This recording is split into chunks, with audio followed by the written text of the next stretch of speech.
le monde, j'espère que vous allez bien et bienvenue dans ce nouvel épisode. On va attaquer directement dans le vif du sujet, pas le temps de niaiser.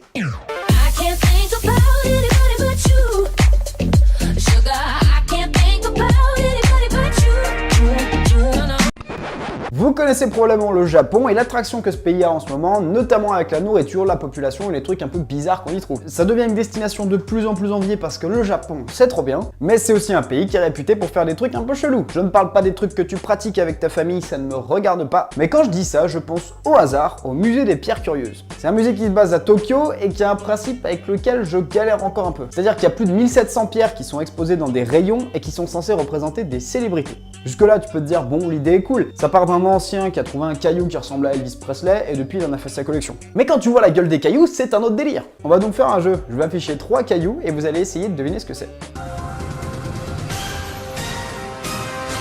Donc devine ce que c'est que ça.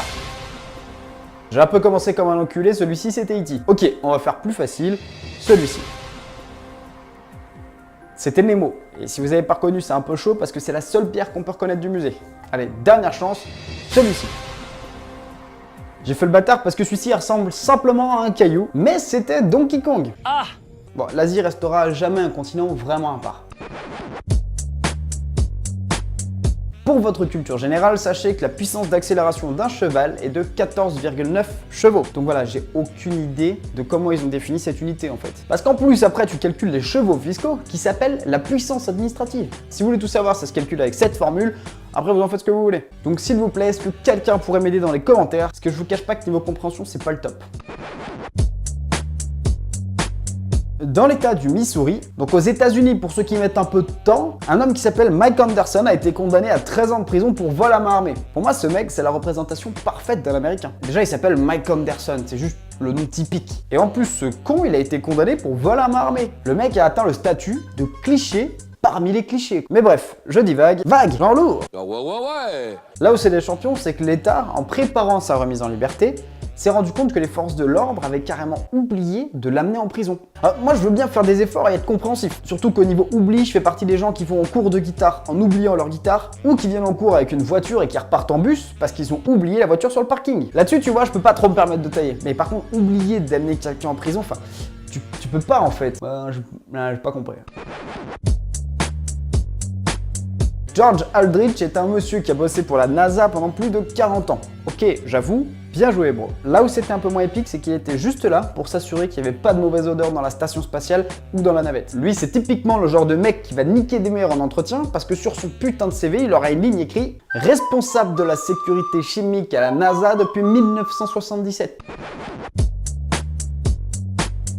Pendant les 3 dernières années, la police d'Ohio a été à la recherche de, je cite, un serial pooper qui est accusé d'avoir chié sur plus de 19 véhicules. Je connais pas les motivations du mec, donc je juge pas. Par contre, s'il y a moyen d'avoir une place au tribunal le jour où il se fait juger, je veux bien être là. Sans déconner, ça doit être impossible de garder un ton grave et sérieux quand tu dois juger un connard qui s'amuse à chier sur des bagnoles, quoi.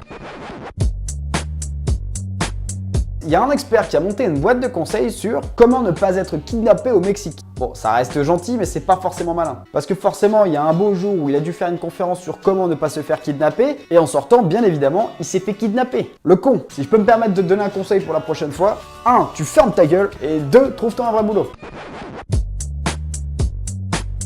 Et enfin, pour terminer cet épisode, tout en conservant ce sublime quota de blagues racistes, je voulais finir par citer que le premier président du Zimbabwe s'appelait Monsieur Banana. Ah vraiment, je t'ai dit, tu ne fais pas la blague quoi. Tu es un putain de toubab, tu n'es pas qualifié pour parler de Zimbabwe. Maintenant, je vais te niquer. Attends, je sors la ceinture.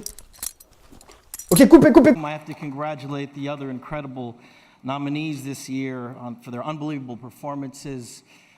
The Revenant was a product of the tireless efforts of an unbelievable cast and crew I got to work alongside. First off, to my brother in this endeavor, Mr. Tom Hardy. Tom, your fierce talent on screen can only be surpassed. J'espère que vous avez kiffé cet épisode. Comme d'hab, n'oubliez pas de liker et de commenter. Franchement, écris BeTooFirst dans les commentaires. Hein. La tête de moi, je serais content. Parce que dès que je reçois une notification YouTube, ça y est, c'est le buzz. Mais surtout, un grand merci à tous ceux qui partagent parce que c'est vraiment ce qui marche le mieux. Sur ce, je vous dis à très bientôt pour un nouvel épisode. Ciao!